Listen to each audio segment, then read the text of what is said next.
खेती की बात होती है तो अक्सर कहा जाता है कि भाई इसमें अब कुछ नहीं रखा, मगर असली कहानी क्या है ये आज हम बताते हैं। अब वो दौर गया जब एक किसान आसमान देखकर यह अंदाजा लगाता था कि आज बारिश होगी या नहीं, मगर आज जब ओस से भीगी मिट्टी में किसान के कदम पड़ते हैं तो उसकी नजर आसमान पर नहीं बल्कि मोबाइल स्क्रीन पर जाती है।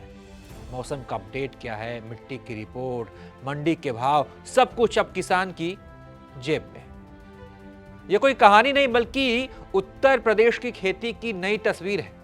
मगर सवाल यह है कि क्या यह बदलाव जमीन पर उतरा है या स्मार्ट खेती सिर्फ कागजों पर है। बात उत्तर प्रदेश की के इस एपिसोड में आज हम इसी पर चर्चा करने वाले हैं, यही समझने वाले हैं। नमस्कार, मैं हूं किसलय और आप देख रहे हैं एबीपी लाइव।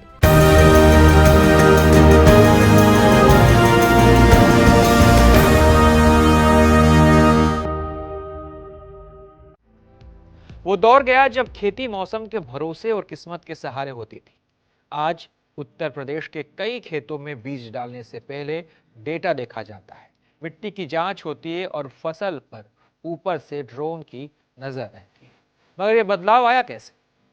आंकड़ों पर गौर करें तो उत्तर प्रदेश में 2 करोड़ से ज्यादा लोग खेती से जुड़े।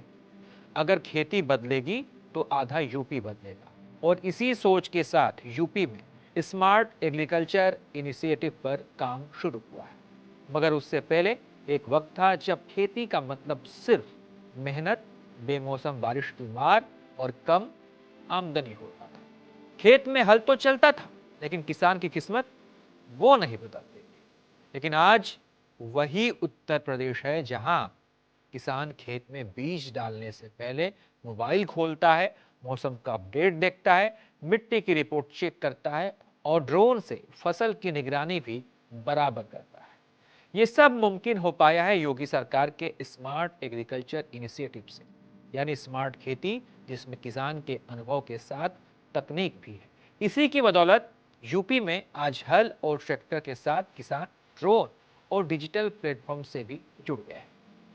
सबसे पहले बात करते हैं आखिर ये स्मार्ट एग्रीकल्चर है क्या।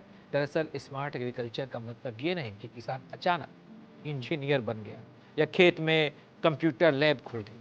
इसका मतलब है कम लागत में ज्यादा पैदावार, सही समय पर सही फैसला, तकनीक का समझदारी से इस्तेमाल। इसमें शामिल है मौसम की जानकारी, मिट्टी की जांच, आधुनिक सिंचाई, हाईटेक बीज, डिजिटल प्लेटफॉर्म और मशीनरी। योगी सरकार की सोच साफ रही है, खेती तभी टिकाऊ होगी जब किसान की आमदनी बढ़े, जोखिम कम हो और खेती के फायदे का काम बनाया जाए, न कि नुकसान। प्रदेश के अंदर अन्नदाता किसान खाद्यान्न तो उत्पन्न करता था, खेती उसकी, मेहनत उसकी, लेकिन उसका लागत उसको नहीं मिल पाता था, क्योंकि सरकार के द्वारा 17 के पहले कोई क्रय केंद्र स्थापित नहीं होते थे।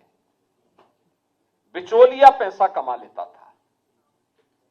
आप जो गन्ना की बात कर रहे हैं, गन्ने में ही नहीं होता था, बल्कि यह धान, गेहूं, मक्का, मूंग, मूंगफली, बाजरा, ज्वार, इन सभी फसलों में यही होता था।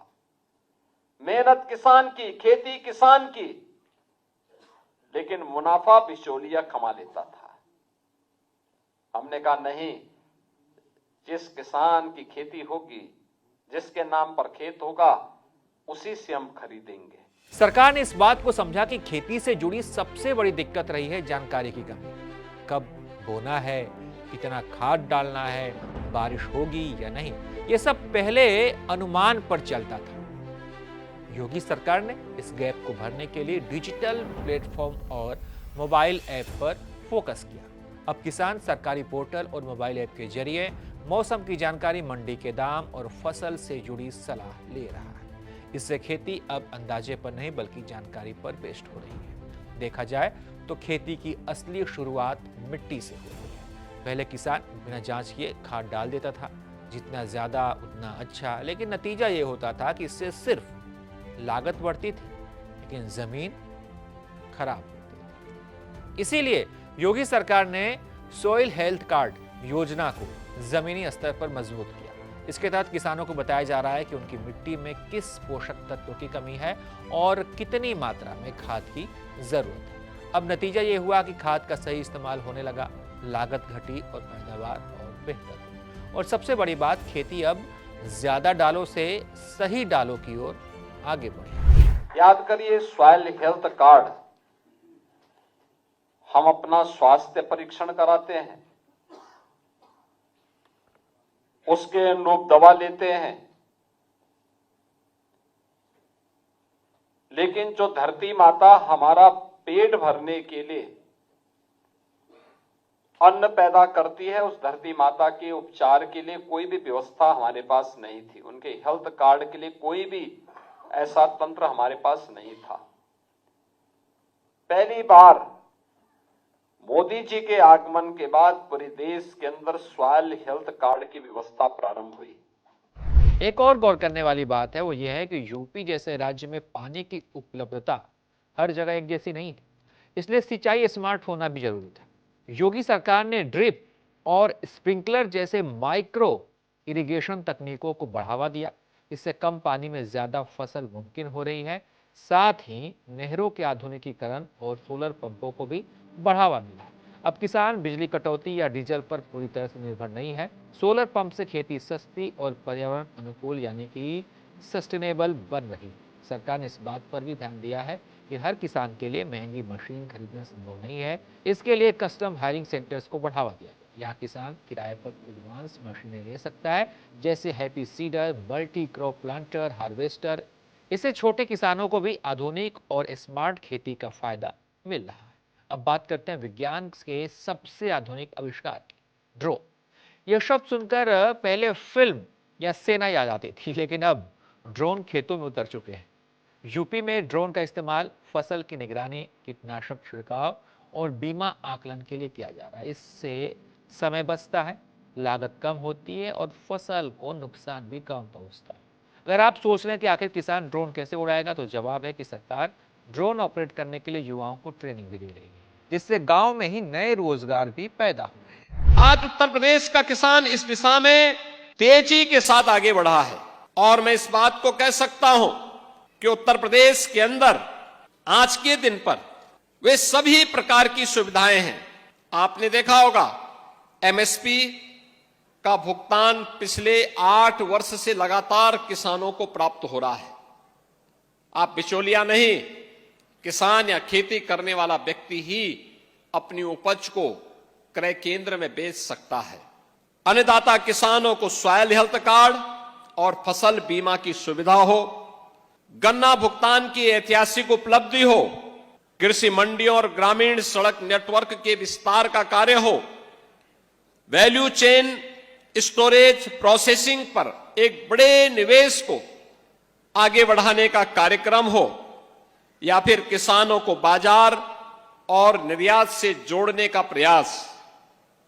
सिंचाई, हर खेत को पानी, नहरों, पाइपलाइन, माइक्रो इरिगेशन और सौर पंप का विस्तार, जल संरक्षण का एक बड़ा अभियान, ड्रोन, डोजिंग, सौर ऊर्जा, एफपीओज, स्टार्टअप्स आधारित फसल और मूल्य संवर्धन की योजना आज ये उत्तर प्रदेश के अंदर दिखाई दे रही है। खरपतवार नियंत्रण, सॉइल टेस्टिंग, प्राकृतिक खेती पर जो आज विशेष फोकस हुआ है, आज ये उत्तर प्रदेश की पहचान बन रही है। साथ ही समय के साथ योगी सरकार ने किसानों को सिर्फ गेहूं और धान की पैदावार तक ही सीमित न रहने की सलाह भी दी। सब्जी, फल, औषधीय पौधे और कुछ फूलों की खेती को सरकार ने बढ़ावा दिया। इससे किसानों की आमदनी बढ़ी और जोखिम भी कम हुआ। इसके साथ ही प्राकृतिक खेती और ऑर्गेनिक खेती को भी बराबर प्रोत्साहन मिला, ताकि खेती टिकाऊ बने और जमीन की सेहत बनी रहे। मगर खेती की सबसे बड़ी परेशानी कटाई के बाद शुरू होती है। भंडारण, ट्रांसपोर्ट और सही दाम, ये किसानों की हमेशा से सबसे बड़ी टेंशन रही है। इस गैप को भरने के लिए योगी सरकार ने वेयर हाउस, कोल्ड स्टोरेज और फूड प्रोसेसिंग यूनिट्स पर जोर दिया और तो और डिजिटल मंडियों से किसानों को बेहतर कीमत मिलने की संभावना भी बढ़ी। स्मार्ट एग्रीकल्चर का एक सबसे पॉजिटिव पहलू यह भी है कि इसमें महिलाएं और युवा भी तेजी से जुड़ रहे हैं। स्वयं सहायता समूह, एफपीओ और स्टार्टअप्स के जरिए महिलाएं एग्री बिजनेस का हिस्सा बन रही हैं। युवा खेती को अब मजबूरी नहीं बल्कि मौके के रूप में देख रहे हैं। योगी सरकार का लक्ष्य साफ है, खेती टिकाऊ, तकनीक आधारित और फायदेमंद बने। आने वाले समय में एआई बेस्ड सलाह और बेहतर डिजिटल इंटीग्रेशन पर भी काम किया जा रहा है ताकि किसान बदलते मौसम और बाजार की चुनौतियों से बेहतर तरीके से निपट सके। कुल मिलाकर बात करें तो उत्तर प्रदेश की स्मार्ट एग्रीकल्चर इनिशिएटिव्स ये दिखाती है कि खेती पुरानी जरूर है लेकिन पिछड़ी नहीं। जब परंपरा और तकनीक साथ आती है तो किसान मजबूत होता है, गांव आत्मनिर्भर बनता है और राज्य की अर्थव्यवस्था को नई रफ्तार मिलती है। हल अब भी खेत में है लेकिन उसके साथ मोबाइल, मशीन और माइंडसेट तीनों बदल चुके हैं। जिन सुविधाओं के लिए पहले तरसता था, आज डबल इंजन सरकार ने उन सभी सुविधाओं से उसे आच्छादित करने का परिणाम है कि उत्तर प्रदेश आज के दिन पर देश के अंदर सर्वाधिक कृषि उत्पादन करने वाला राज्यों में से एक है।